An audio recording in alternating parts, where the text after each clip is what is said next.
I have been looking forward to this podcast interview for a while. As soon as I heard Pete's story, I knew we had to share it because it'll impact other people out there. Pete was homeless for over a decade. Jail, drugs, you name it. But recruiting is the vehicle that completely changed his life. Now he is a partner in a search firm, one of the fastest growing search firms that I've seen in a long time.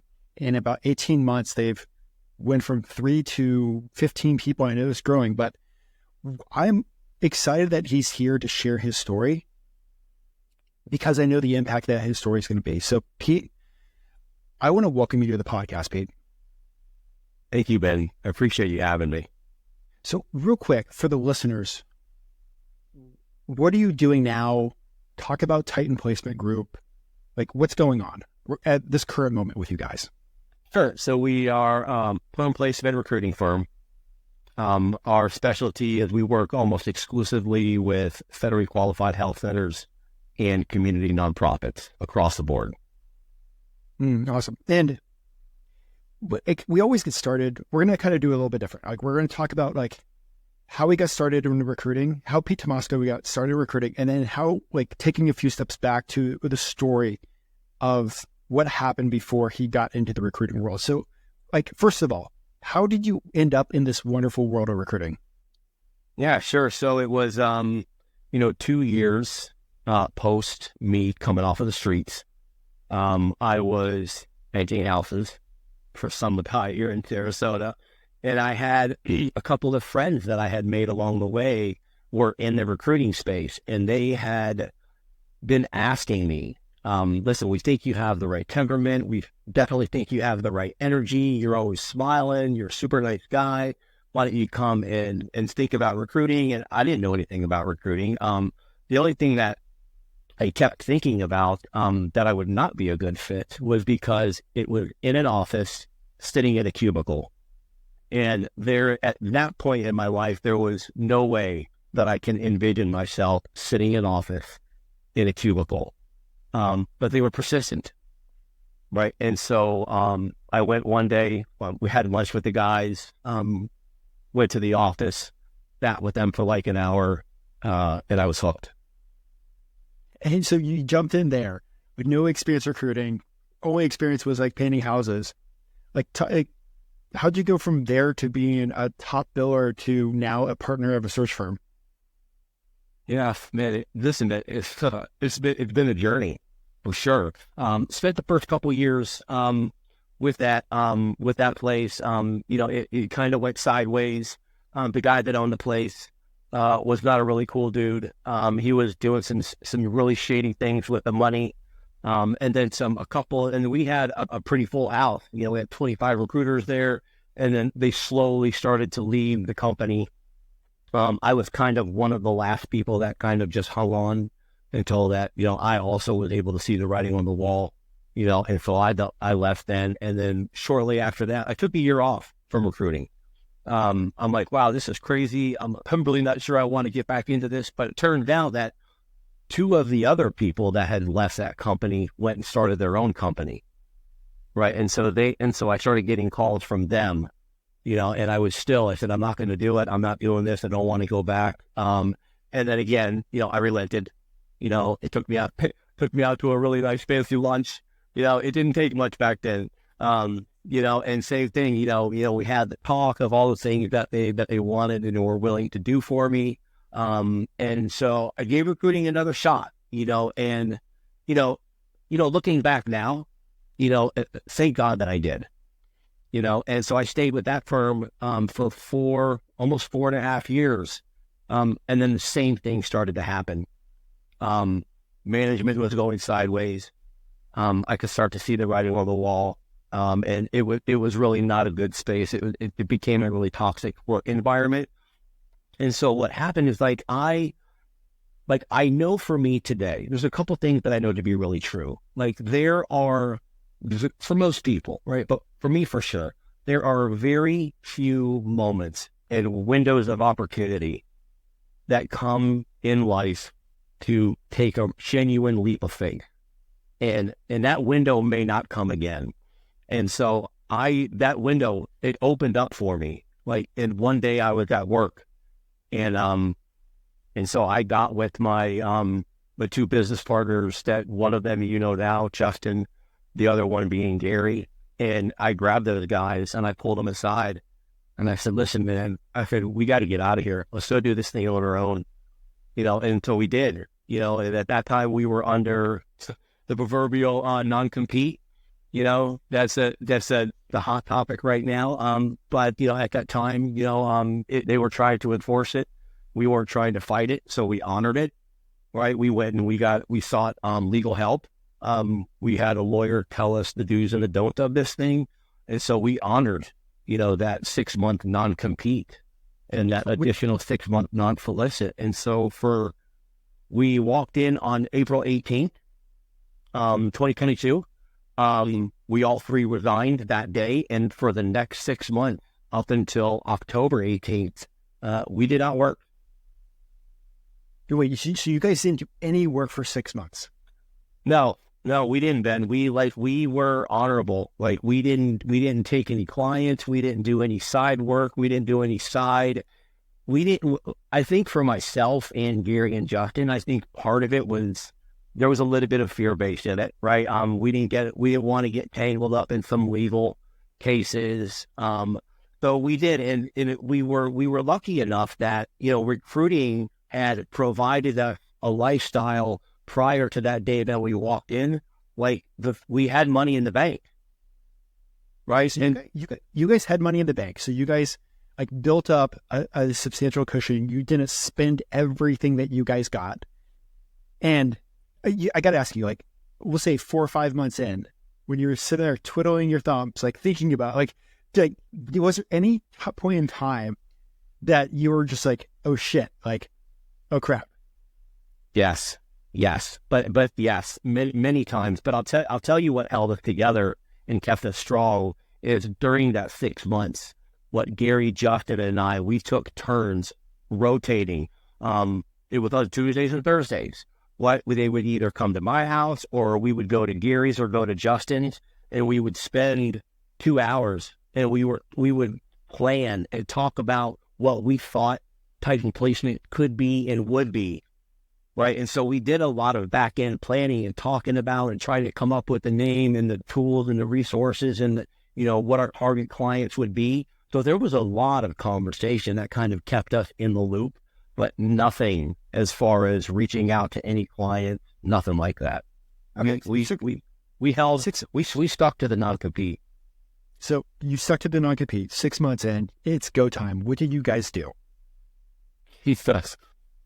Yeah, it was, oh my gosh, it's funny looking back. It seems like it's been forever, but it's only been 18 months at this point. So we got a very small office space, right? It was just Gary, Justin, and I.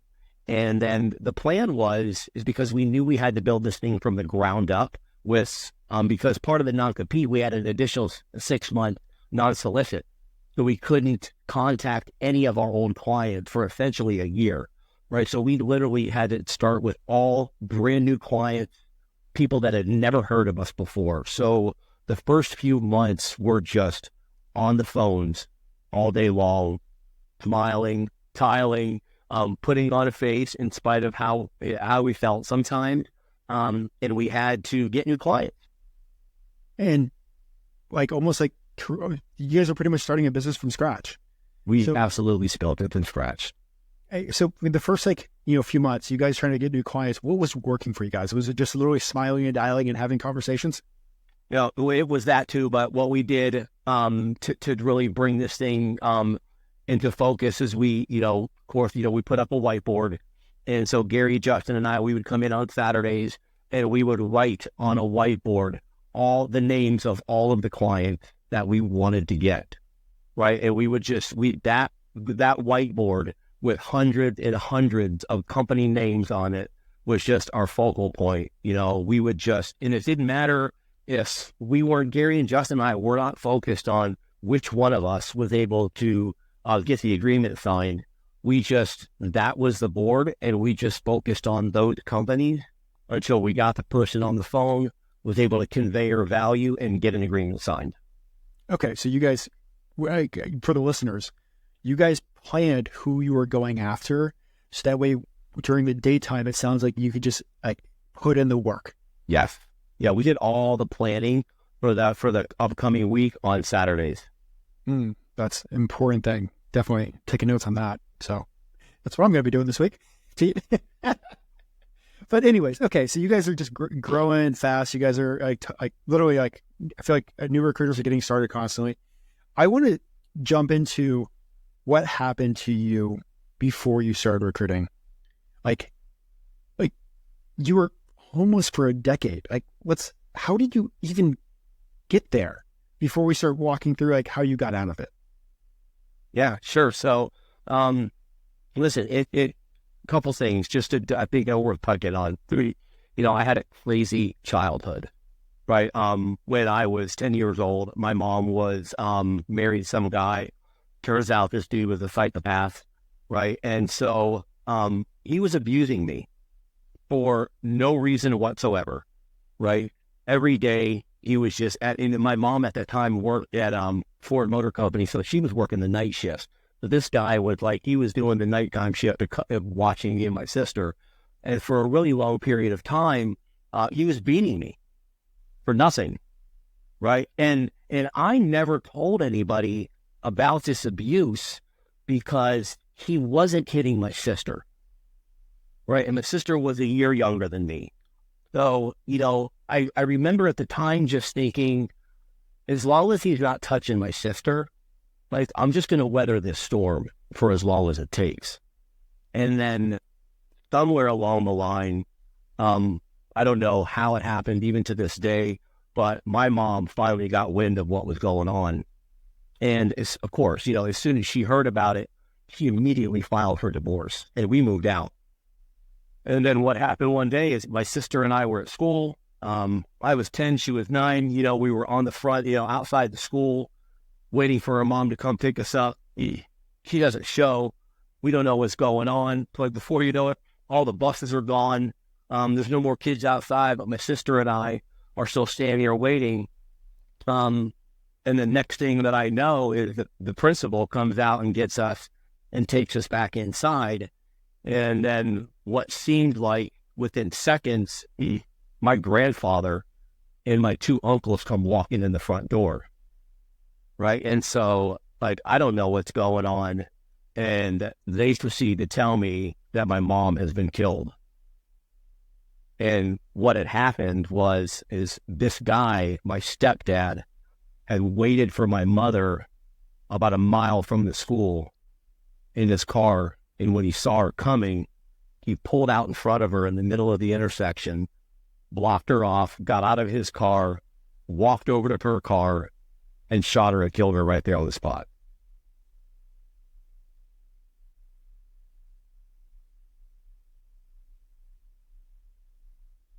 And so, a couple things to take away from that, right? And I think that carries into the story, right? And I think it's a very important part of the story. So and so when you're at such a young age and something like losing a parent has been stripped away from you, right? It leaves you in a place of complete emptiness where nothing seems real, right?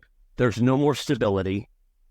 And you are now in this constant state of perpetual anxiety because everything that you knew to be wholesome and true has just been snatched away. And so what happened is that, I tarried that looking for a place, and listen, and my grandparents, thank God for my grandparents, because they immediately stepped in, right? And that's how I ended up in Florida, because this talk took place in Ohio, just outside of Cleveland. Within 6 months, we moved to Florida, to start a new life. And, my grandparents were, God bless them, but they were getting ready to retire. My grandfather had just retired from Ford Motor Company. My grandmother had just retired from Sears. They were supposed to come down here and play golf and play pinochle with their friends. And now they were raising 2 kids all over again. And they did the very best that they could. But the problem with me is I was still reeling from that sudden loss of my mom, right? I could not find my place. Even in our new home with my grandparents, no matter what I did, I just couldn't find my footing. I always felt like that wasn't my home, even though they did everything that they could, to provide, and they did. I had a very stable living environment, decent middle class upbringing with my grandparents, where we never went without anything. But it didn't matter. This isn't the environment, right? It's what was happening on the inside of me. And so what happened is I made it all the way up until 18, and then started experimenting with the drugs and the alcohol. Alcohol was the first thing. But I do remember something, I can remember it like it was yesterday, Ben. Like it was such a moment of clarity. The first time that I had alcohol, right? And I could still remember to this day, as I took that first, it was my grandfather's beer, right? I just snuck it out of the refrigerator. And I remember drinking this beer, and I remember the feeling of warmth that started at my head and went all the way to my feet. And I remember thinking to myself, this is the way that I'm supposed to feel. Not all of this anxiety-filled, fear-filled stuff that I've been carrying for so long. And so I chased that feeling of normalcy, which in reality, all it was doing, it was the alcohol that was temporarily removing all of the anxiety. And so that caused me to chase. Like, okay, so now I know I can put the two things together. If I drink alcohol, it's going to make me feel normal. If I drink alcohol, I'm going to feel normal. So I continue to drink alcohol, for a really long time.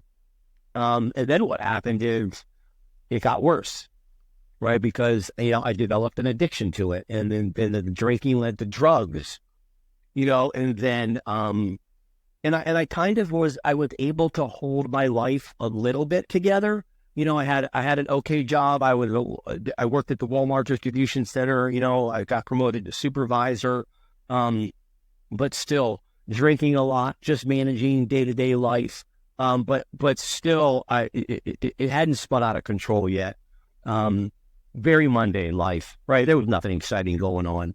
My daughter was born, in 2000, and and it's just, this is where the wheels fell off, right? So in early 2000, it really started to fall apart. I could no longer control the drinking.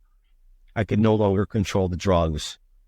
And in November of 2000, I had created such havoc in my own life, right? I was no longer being, at least nowhere near what I am today, right? A functioning father and a husband and a friend to anybody.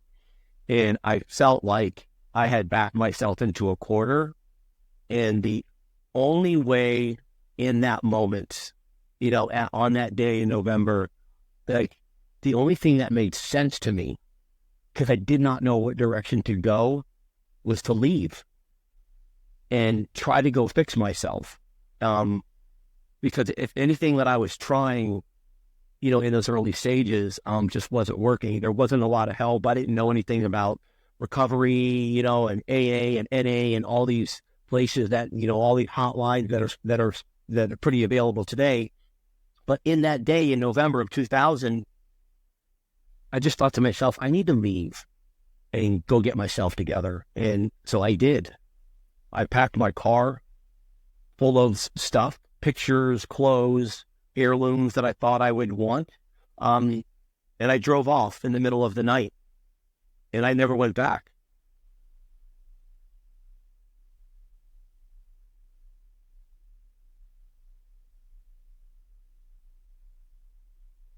I definitely can't relate at all. but I understand that, like, the feeling of maybe as long as if I can get away, everything could be fixed Yeah, and I can come back as a new person. that was the plan. But like, I know we were talking earlier, it went, the one night or the one weekend ended up not turning into a one night, a 2 night kind of thing. No, it didn't, Ben. Short, probably 6 months in, at least I had the car, to sleep in and live out of. But it didn't take long. The car broke down. I was in West Palm Beach when it happened. Ended up having to leave the car in a hotel parking lot, along with all of my family pictures, pictures of me, pictures of my kid, family pictures, anything that I had to leave in the car. And I was at that point on the street, and it did not go anything like I thought that it was going to go. Not that I had a plan. But what ended up happening is like, nothing happens to you mentally.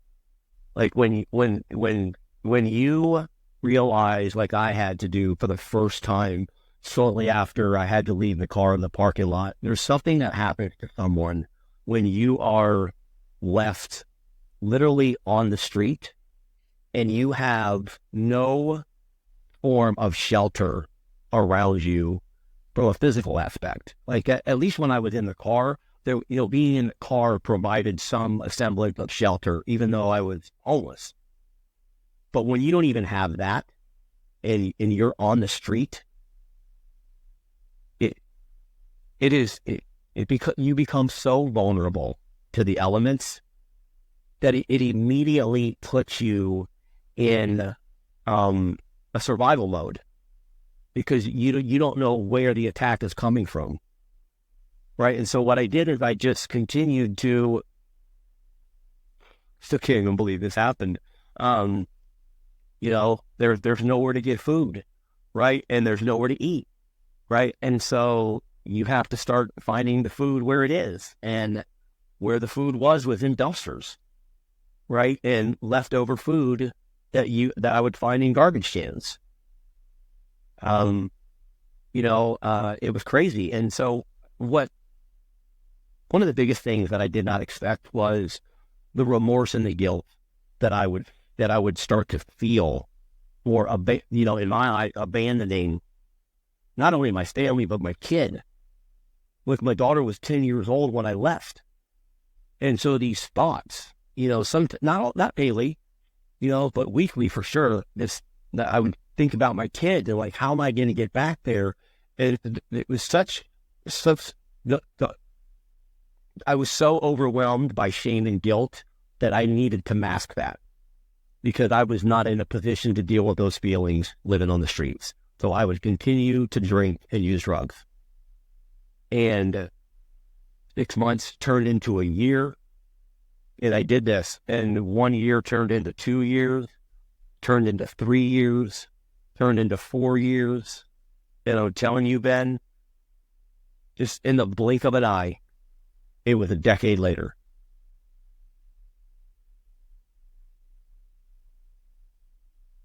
Was one of the biggest things that kept you from coming back, was it the guilt? 100%. I was in no frame of mind at that point, or as much as I wanted to, I was so paralyzed by the fear and the shame and the guilt that even the thought of going back, even after a year, and having to talk to my 10-year-old kid and explain what had happened, was overwhelming. I did not have the courage. I did not have whatever it would have taken at that time to return. It was all consuming. How did you get out of this? Like, what happened that this didn't turn into 2 decades? Yeah. That's a great question, Ben. it's funny. I was just talking to a colleague that's got a relative that, is out there right now. And he is worried for his family friend that he's not going to make his way back. If I was able to share with him, and listen, I wish I had a real answer, like something concrete. The best thing that I have been able to come up with, 12 years removed from it, stroke of luck, like a pure timing thing. I was ready, right, at that day and time, when it all came to an end, and I ended up on a bus back here to Sarasota. There's a variety of different things that I just think they all just came together at once. I was finished. Somebody answered the phone. There was a bus ticket waiting for me, and I was back here in Sarasota. Now that you were back in Sarasota, we spoke that you got a chance to talk to some family again, but how'd you stay away from falling back in some of the vices and the things pulling you that would hold you down for a decade plus? Yeah, great question. What I did is I immediately just got into recovery, right? Which is something that I had never done before, only because I didn't know about it. I didn't know those resources were out there. But the recovery community is large, here in Sarasota, Florida. And so, part of that, I got lucky. Why Sarasota? I don't know. My sister lived here once before. I thought it'd be a great place to start over, even though I didn't have any plans or aspirations, anything. I got into recovery immediately, and something happened shortly after I got here that I know to be true today. That was the light bulb moment, the moment of clarity. And I'll tell you what it was. So I'm in Sarasota. I've been here for a couple months. I'm in a halfway house. I've reconnected with my sister. And my sister called me one Saturday afternoon, and she says, I have somebody that wants to talk to you. And I remember in the moment thinking to myself, who could this be? Who knows I'm here? Who even knows that I'm alive? I've been on for so long. But my sister said, she said, it's your daughter, Blaze. And man, I'm telling you, Ben, I can remember it like it was yesterday. All of the feelings, the guilt, the shame, the remorse, because now at this point, she's 21, right? And I am in that moment, and I'll never forget it. I was standing out in the front yard, and this thought just crossed my mind, right? Because did I want to run and not face this kid again? Sure. Absolutely. But damn, I couldn't run anymore, right? I was tired, right? I knew I was going to have to talk to her. And so I told my sister, I said, okay, yeah, let's do it. Have her call me. And then, man, what seemed like seconds, I'm sure it was, maybe an hour and a half. My phone rings. I had a little cell phone, little Metro flip phone. I picked up the phone and I said hello, and I hear my daughter say, "Hey, Dad," and I just I lose it. And this is the first time you have talked to her since she was 10 years old. Yes, yeah, and listen, Ben, I'll tell you. As soon as I hear her say, "Hey, Dad,"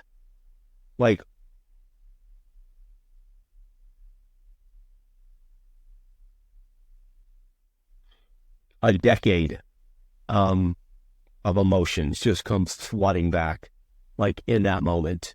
I can't run anymore. I can't hide. And the only thing that I know to say as I'm crying harder than I've ever cried in my entire life, is I just keep repeating, I'm sorry, I'm sorry, I'm sorry, and I'm sorry. So that's the only thing that I can think to say.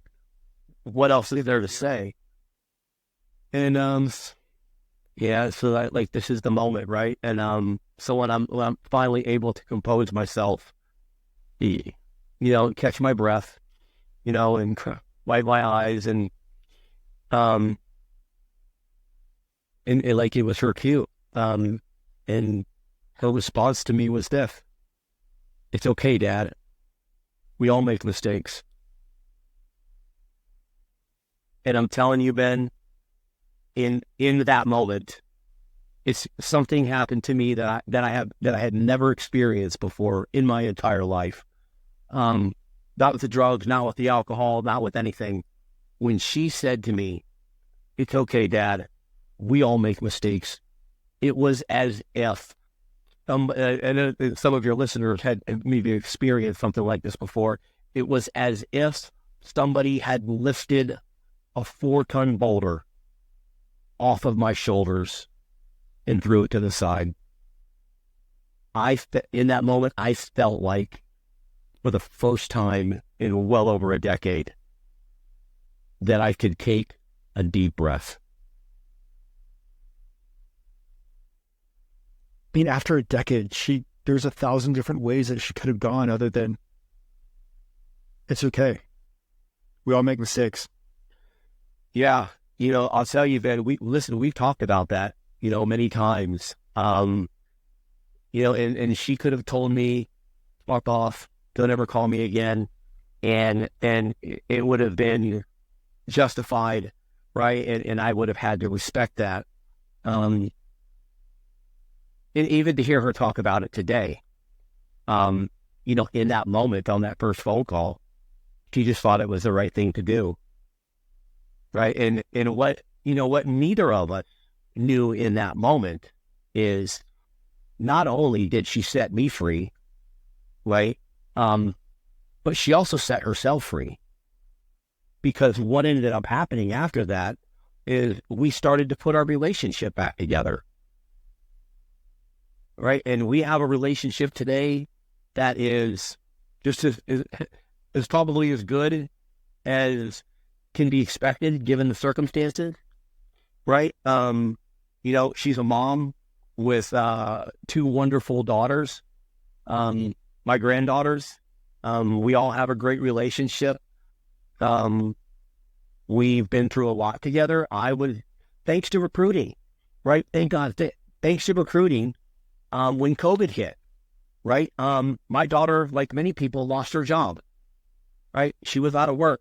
I was able to, because of the money that I had made and saved as a result of recruiting, I was able to step in for my daughter and help her financially for a really long time. Right? But listen, in that moment that we have that first conversation, if for whatever reason she chooses not to forgive, right? If she just runs with the whole "fuck you, don't ever call me again," right? There's an opportunity for me to be there for her financially doesn't happen.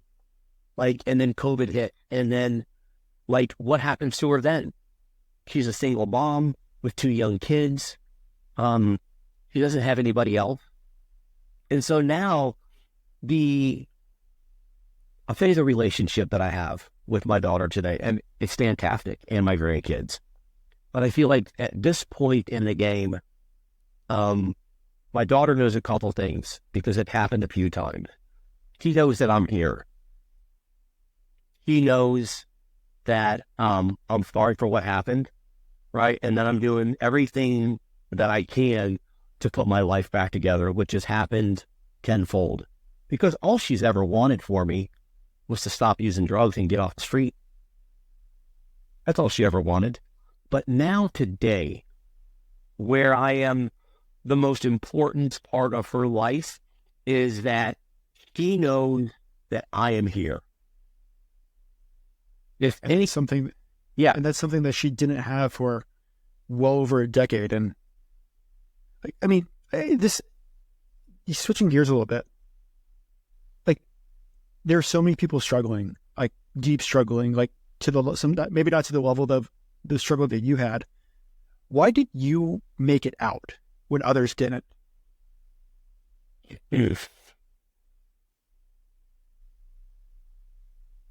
I had a lot of help then.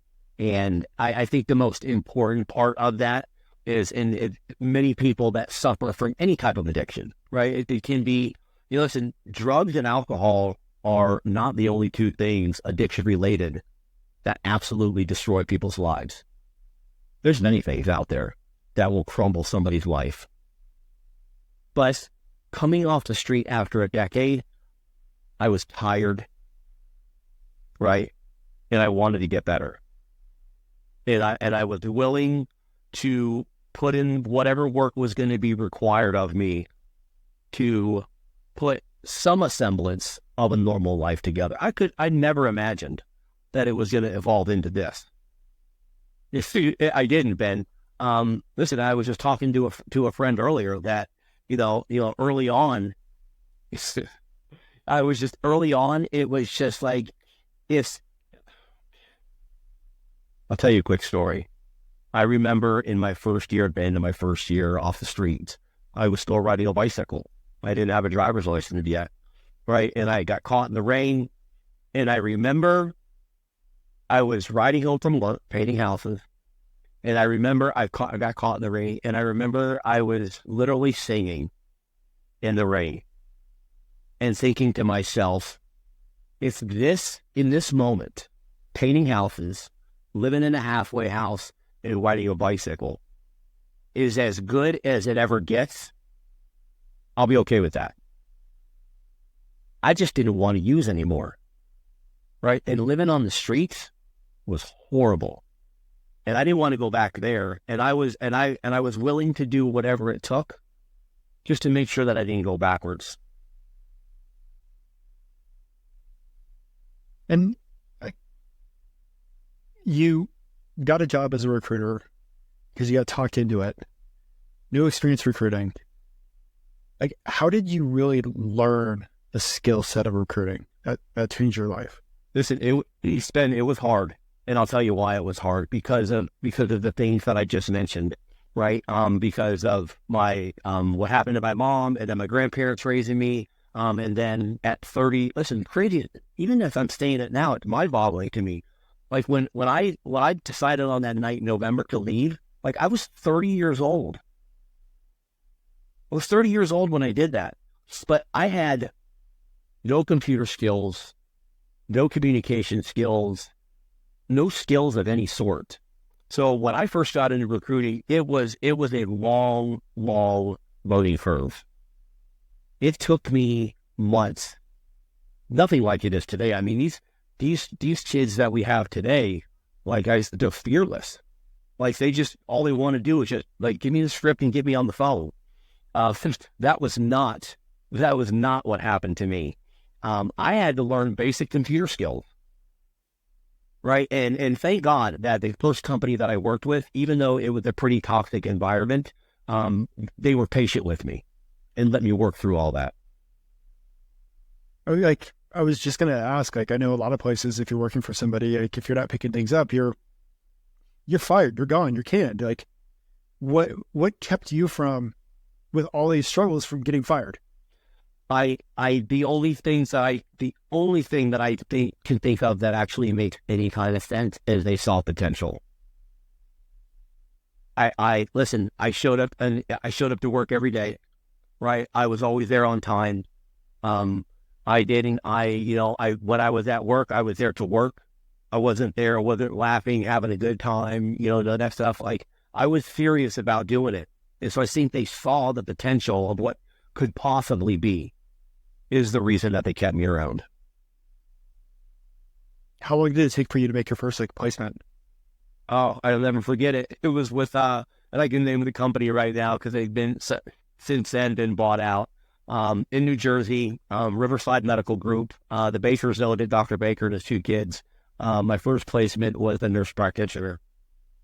And I listen, Ben, listen, you want to talk about running around the office and high-fiving everybody? Like, that was me. And then, so that, like, that's what I'm like, okay. But even though it's taken me a little bit longer than maybe your average bear, like, that is what lit the fire. I'm like, okay, so I did that. So I just need to repeat that over and over and over again. And so you made your first placement, you've learned the skill sets, you've had to, like, I don't want to say like learn how to do more than most recruiters getting into the space, because even thinking about the technology difference between a decade and now, or a decade. Listen, you've been in it this long, right? And most of your listeners have. It's night and day, you know. And so the second company that I went to is where I really started to like hone my skills, right? Start to understand and start to really put some real processes into place. Because before that I was just doing, maybe what your proverbial newcomer does, right? You just, you're smiling and dialing, and hoping that somebody answers the phone, and hopefully you can screen them properly enough to actually get them to the interview, and you hope that an offer is extended, and then you hope that they accept the offer. But at the second place is where I really started to, put those things into a process that was repeatable. Right? Like I had, my 50 clients that I did business development with every single day. You make those calls from 9 to 11, and then from 11 to 12, check email, take a quick lunch, and then from 1 o'clock to 5, like it's just all recruiting. And that's a good breakdown. Like, one thing I have recognized with you over the time that I've gotten to know you, you are a true student of the business. Mm-hmm. Yeah, I've had to be, Ben. And I often tell listen, we have 3 brand new people that started on Monday. And one of the things that I tell them, and now because of my struggles early on, like I'm trying to make sure that doesn't happen with anybody else, right? So we are really intentional with training and immediately teaching the processes, right? So they don't have to figure out a process for themselves. We have our process dialed in. All they need to learn is, like, I don't know if this is a plug for Prelate or not. That's our system. We love it. It works really well for us. So like that's our main focus. Like in the first couple of days, we give them dummy candidates, show them how to put the candidates into play, move them from job to job, show them how to move them through the screening process, and then start to talk about, how to look at a resume when you're screening a nurse or a doctor or, whatever the case is. So, and I want to go back to you and the founders. Like one of the, because I definitely know you guys, you guys didn't do anything for 6 months. Yeah. My wife would be freaking out, or, maybe I'd be freaking out more than my wife. No, I should pause. But we spoke about this before, you had the support from your family for this jump. Yes. Secondly, you guys spend a lot of time together outside of the office. Like, yeah. I see you guys doing some things, running and that kind of stuff. Do you think that's had a huge impact and benefit, a huge impact on how you guys have been able to grow and scale in such a short amount of time? Unquestionably. Again, I attribute a lot of my success to just being at the right place at the right time, and putting in the work. And to my business partners, Justin and Gary. Yeah, so we during that 6-month hiatus, as I mentioned earlier, meeting 2 times a week. We also started running together. Because I had been running for years, right? And they saw that, and like they were willing to participate. And so that has continued to carry over into present day, right? And so, 2 days a week, Tuesdays and Thursdays, is part of our normal routine. The three of us meet at a local park here in Sarasota called Benderson. There's a 4-mile loop around this big lake, and we meet there every Tuesday and Thursday at 5:30 in the morning. And the three of us run together.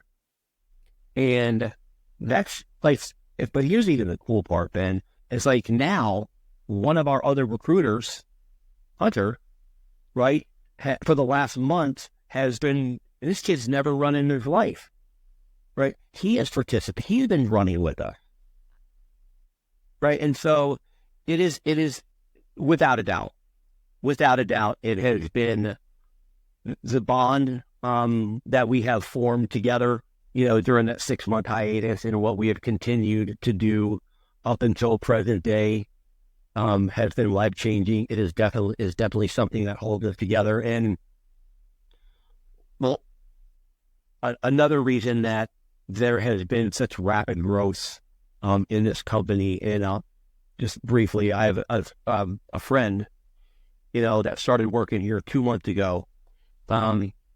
He was at Publix, and Publix is a really stable job. Like it's like for many people, it's a career path, and he was on that career path, but it was boring, right? And so this guy had been watching me, knew who I was, knew that I was doing all kinds of crazy things outside of work. He knew what was going on with work, but he also knew that, I was running, and I'm a pretty avid cold plunger. And so he had known I was doing all these things. So he came up to me, called me one day, and he said, "Hey, Pete, are you guys hiring over there?" And I was like, "Maybe. Why? What's up?" And he said, "Listen," he goes, "I've been at Publix for a long time." And he said, I see what you and Justin and Gary are doing online, right? And he goes, I need to be around guys like you. He goes, I'm trying to level up. And I said, okay, man. I said, why don't you come in, meet Gary, meet Justin, and we'll see where it goes. And he in life, like my experience, like if you want something more than you've ever had before in your life, it's usually going to require you to do something that you have never done before in your life. And for him, it was going to require him to step outside of his comfort zone, right? And start something new with no safety net. And he did. And like Ben, this kid in 2 months has boarded $60,000. That's great. Yeah. First 2 months? I didn't do anything for the first 2 months. Listen, that's why I said earlier, like he is, I don't know the exact age. If I had to guess, I'm going to say 27. But there's definitely something different about some of the younger generation, right? Like when they say that they're committed, like they follow instruction, which is the number one thing in recruiting. If you're somebody new, like you just have to, like, it doesn't matter where you are, like you just have to do what you're being told. And that's what he did. Like, he's not afraid to get on the phone. He's not afraid to make mistakes. He's willing to have the tough conversations. And so for those reasons, I'm excited to see where he takes this thing. Well, I want to jump gears a little bit before we, just because I feel like we could talk forever, Pete. Yeah. Before we jump to the quickfire questions, is there anything else that you want to talk about with your story and overcoming homelessness and addiction and all this stuff? Yeah, that's a good question. I appreciate you asking that. The one thing that I do want to say for sure is because, like I mentioned earlier, there are many people out there. Like, and it doesn't have to be the death of a parent or even the death of a loved one, right? But I do know, because I'm heavily involved in the community, and like there's a lot of people out there that are carrying things that they think that they can't talk about with anybody else, right? Whether they're being held back by fear or whatever it is. There's a million resources out there, right? There's websites, there's hotlines. If you're in that place where you think that you don't know where to turn, like, go online, look it up. There's many of those numbers are anonymous. And listen, if you're listening to this podcast and you're in that position and you feel like there's nobody else to call, right? And you're looking for a place, like you think somebody's going to judge you, like, you can call me. Like, my cell phone number is 941-328-2436. And I will listen to whatever it is that you have to say without judgment, right? And if I can be the one person that needs to just listen to whatever it is that you have to say, like, I'll be that person.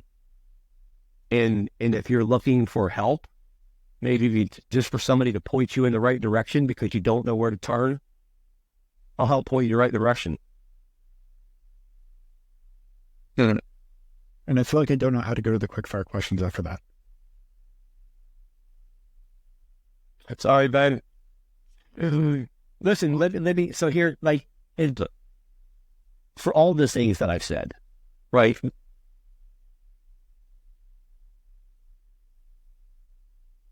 And I'm sure, we've read some of the same books, right? To be in a space where, you want to feel like you're serving some type of purpose or some form of passion or whatever it is, the word I'm looking for, right? What your why is, the reality is a majority of the population will never know their why, right? But for me, right, the reason that we work almost exclusively with federally qualified health centers and community nonprofits is because of the services that they provide to the people that need it the most. Because I received some of those services when I was living on the street. So I understand. One of the most poignant moments that happened to me when I was on the street, and I think this is worth sharing. I was in West Palm Beach. If some of your listeners are in the West Palm Beach area, I was in between West Palm and Riviera, and it was a typical day then. And a typical day would just look like it was 100 degrees outside. I don't have anywhere to go. I don't have 2 pennies in my pocket, and I was hungry. And so I just happened to ask somebody, another homeless guy, I'm sure, hey man, where can we get some food? And so he pointed me to this place out near Riviera. And I somehow made it on one of the buses and went to this place. And turned out it was a community nonprofit that catered to the homeless people, right? People that were really, really destitute and out there.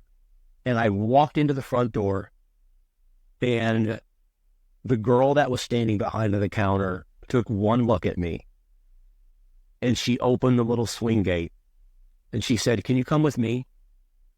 And listen, like, Ben, I'm barely walking. Like, I can barely walk. My feet are swelled up. My feet are bleeding. I've been walking in flip-flops for 3 years. And they took me into the back room, and this lady comes in, and they sit me down, and she looks down at me, and then she looks down at my feet, and she says, "Hold on 1 second, I'll be right back." And like 2 minutes later, I think, she comes back, and I shit you not, Ben, she's got a bucket full of soapy water and a wash rag. And this lady proceeded to wash my feet, wipe down my legs, right? And then go get a brand new pair of socks and put the socks on my feet. And I will never forget that. And I feel like that is the reason, maybe not to that degree, but that is like the reason that these federally qualified health centers and these community nonprofits, like those are the people that they're trying to help.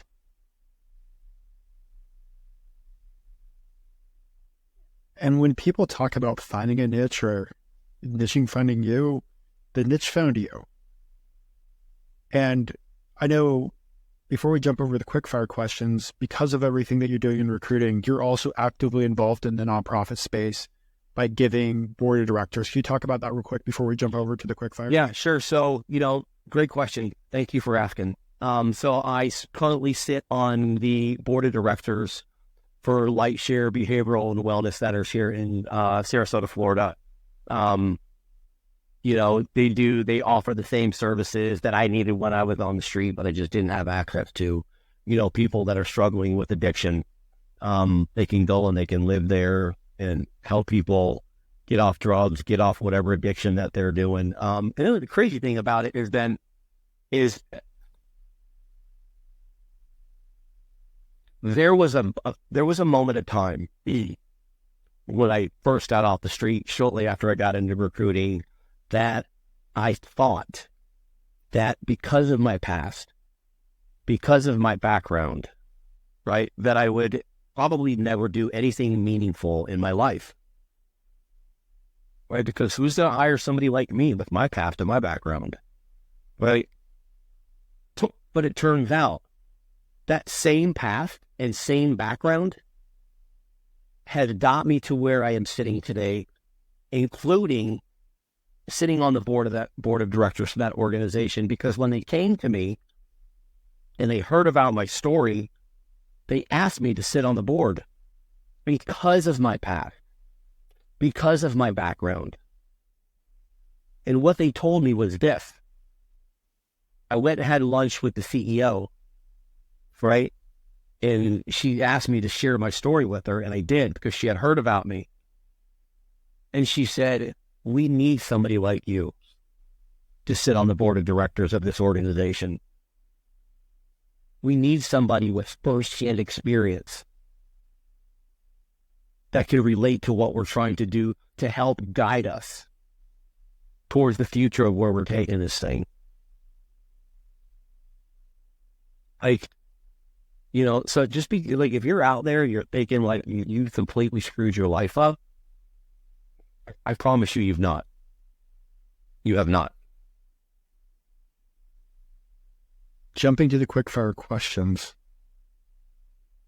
This is hard now after this conversation. We're going to lighten things up for a second. What advice would you give to a brand new recruiter just starting out in 2024? It's okay, Ben. I got this, man. To a brand new recruiter, this is my advice, right? Recruiting can be a little bit tough. But if you've never done it before, it can seem a little bit overwhelming, right? Listen to your leaders. Do exactly what they are telling you to do. Learn all the processes and procedures, right? The quicker that you can learn that stuff, I want to use the word easier because I don't know if this job ever gets easy, but it gets smoother for sure. And listen, don't be afraid. Listen, I don't know if this is controversial or not, but one thing that I do now that I wish I would have done early on is listen, don't be afraid to work from home. And I'm talking about from the learning aspect, right? Don't be afraid to jump on your computer at home and, whatever training manual you have, spend some off hours learning. Because if you try to learn, this was my experience. I tried to learn everything while I was only at work. Going backwards now, I would have went to work, and then I would have dedicated whatever time I had available that my family, that I could, because you still got to spend time with your family and your kids and everything. But I would have definitely taken some time at home to study and learn. Great advice. I wish I would have done that too. Yeah. Maybe I could have made a placement quicker. Yes. Anyway, same question, but for somebody that's been around the block for a while, like 5, 10, 15, heck, I'm at almost 20 years now. What advice do you give to them? Yeah, the same advice. Listen, this is advice that I do for myself, Ben. This is what I tell myself: find something outside of work that excites you and scares you both at the same time, and then bring that energy of that something new, and you bring that energy into the office. It will absolutely be a game changer. Like for me, I started, I think we had private conversations, right? I've been cold plunging for a couple of years now, right? I still do it every single morning at 4:30 as soon as I get out of bed, right? And it scares the shit out of me, right? But even though it scares me to thought that I know I'm going to, in about 2 seconds, hop into 40 degree water for 3 minutes, when I get out, it's exhilarating. And then on top of that, something that I just did recently, and I am really looking forward to it, I hired a professional performance business coach. That's awesome. Yeah, because here's what I know. This is one thing I know. Everything that I know and that I've learned in my life, and there's a lot more that I want to do, even at 55 years old. But everything that I know that I've learned has brought me this far. I only have this much knowledge. Now I am hiring somebody to take me and Justin and Gary and this company to the next level. And I don't know what that's going to be because I only have so much information in my head. All right. So real quick, for the listeners, what age did you start recruiting? Oh gosh, I was 40. Yeah, I got off the street at 43, and so I would have been 45 years old. So 45, you didn't even start recruiting until the age of 45. Right. And fast forward, you're now partner of a search firm that's actively and fastly growing. You talk about how much life can change in a short window. Anyways. Yeah. Back to recruiting. Favorite rec tech tool at the moment? So I said it earlier. It has to be hands down Crelate, and I'll tell you why. Because that platform has so many features, and we have started to dial in a BD process that has been an absolute game changer. And we didn't even know it even 6 months ago, because what happens is we don't. You only know as much as you know, right? Until you just do the basics. But Justin. Justin's our IT geek. He loves to explore, and so he has found a process within Crelate with data enrichment that we just download the companies, use a data enrichment key. It brings up the people that we want to talk to with all of their information. We plug them into a system, and then you want to talk about as A1 follow-up game. We have cracked the code. I might have to get Justin a private conversation with Justin. Like, how do I set that up with my Crelate? One thing is that just from a place of humility, right? I do take, some credit to where I have managed to get myself to this day. But I am not shy at all about just giving credit where credit is due.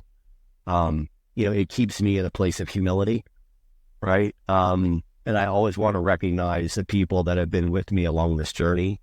And Justin and Gary could not be two better business partners. That's awesome. Well, we're going to fast forward back to a little bit of like the more deeper questions again. And what book has had a huge impact on your personal career? So I think for me personally, just given my background, right? I just finished reading Relentless by Tim Grover, and I just read the first chapter of your most recent book for the book club. What is it? 177. Mental toughness of the world-class performers. Yes. And I'll tell you why. Because the first chapter of that book, which I read last night, and Relentless by Tim Grover, this is just for me personally, right? Is my default mechanism, whether it was past experiences or not, is always to seek the path of least resistance in any area of my life. Like, that's my default. Relentless, reading the book of Relentless, started to show me that there is much, much more. Now, this doesn't apply for everybody. This is only for the person that actually wants to do more and think they could do more, but just don't know they're capable of. That's what that book allowed me to see, because I do have that desire. I do believe I have more. I just don't know how to tap into it. And Relentless showed me, yeah, you can actually do whatever you want, right? It just means that you're going to have to work a little bit harder than your average bear. And real quick for the listeners, it's 177 mental toughness secrets of the world class. That always book, messed up. That book, I can't wait to get home tonight. It's a good one. It is. What do you think? Like, I'm flipping gears a little bit on this question. Like, yeah. Like, the normal question is like, why are you like, one of the reasons, what's driving your personal success, but like really at the end of the day, like, yeah, you're driven, like you've completely turned your life around. Why did you get out? Like just. Yeah, man, I'm going to go back to what I keep saying. I don't know. Lucky timing. I was done. I think I was tapped out, living on the streets. And so there was just, again, that window of opportunity that I talked about, when we left the old company. The same thing applied when I was right off of the streets. But I think I was just done, and I'll share something real quick with you. This was near the very end. It was West Palm Beach was I stayed there a long time, and I was walking down Congress Avenue, and it was in the middle of summer, and in Florida it gets really hot here, and when you don't have anywhere to go, you just don't have anywhere to go, so you do a lot of walking. And I remember it was like 2:00 in the afternoon, and I just collapsed in the grass and went to sleep. And I remember when I got up, I remember thinking to myself, how the fuck did I get here? Like, how did it happen to me? And I remember thinking in that moment, there has to be a way out. Like, there just has to be. And I think that was just like where my thoughts of wanting to get out, but not knowing how or where to turn, like aligned with the universe at the right time, right? And then 2 days later, I was in jail. And then out of jail, I had the bus ticket back here to Sarasota, right? There's just these, I just didn't want to do it anymore, Ben. And I just feel like the universe put the pieces of the puzzle of the ladder together. That's a good way to put it. Puts a ladder in place for me to climb out. Like, listen, all it means is like the ladder was there, right? And it was my job to climb out of it. What advice, if you have a chance to, like, everything that you've went through now, if you had a chance to sit down with yourself before all this happened and give yourself advice, like you were able to like somehow tie a machine back and grab a cup of coffee with yourself, what would you tell yourself? That's an easy one. I would tell myself when I was starting to have those early struggles of, feeling disconnected, in my teenage years because of what happened to my mom. Right? Damn, I wish. Yeah, I would tell myself or anybody that's listening, man, talk to somebody. Don't be afraid. I think a lot of it comes from people, there's this perception that if they talk about these feelings that they're going through, that they're going to be judged. I would say, in spite of those feelings, find somebody to talk to. Keep talking. And if you can't find somebody that's willing to listen, keep finding people to talk to until somebody listens. Don't struggle alone. You don't have to struggle alone because there's people out here that can not only identify with what you're going through, but actually want to help.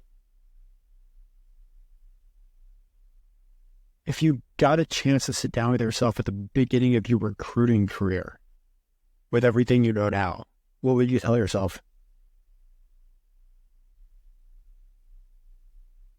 I would, this is just for me. I don't know if this is the most popular answer.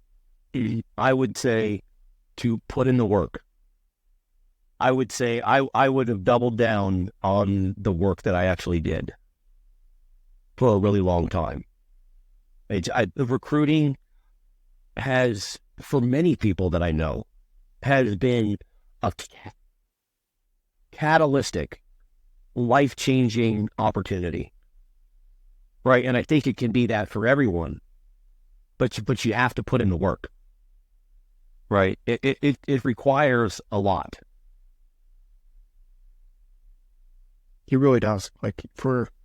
It's a high work, high reward business.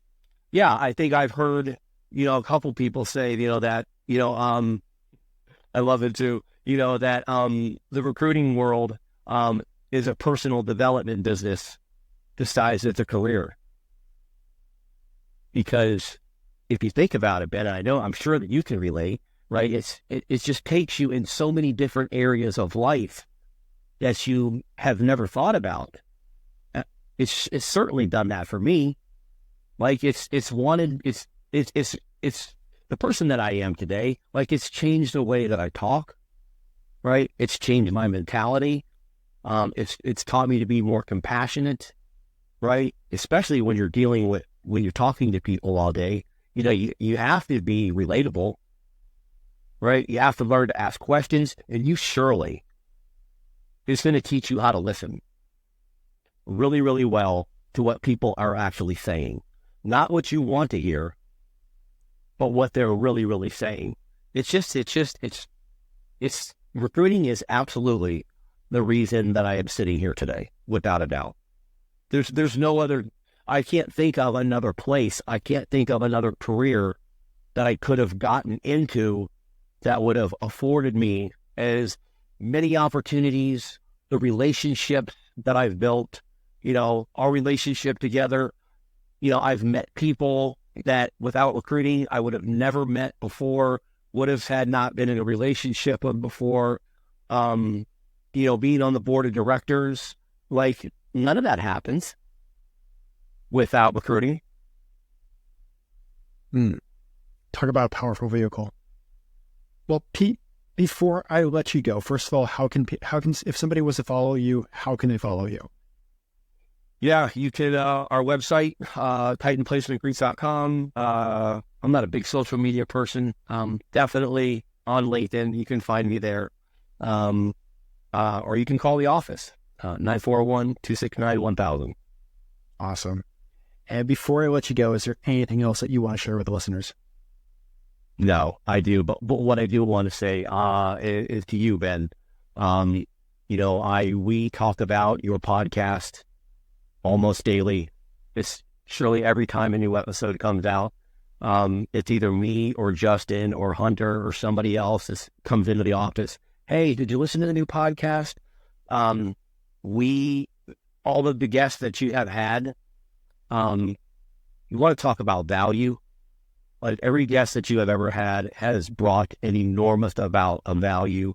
into the recruiting world, and we listen to every single one and take a nugget or two from every single speaker.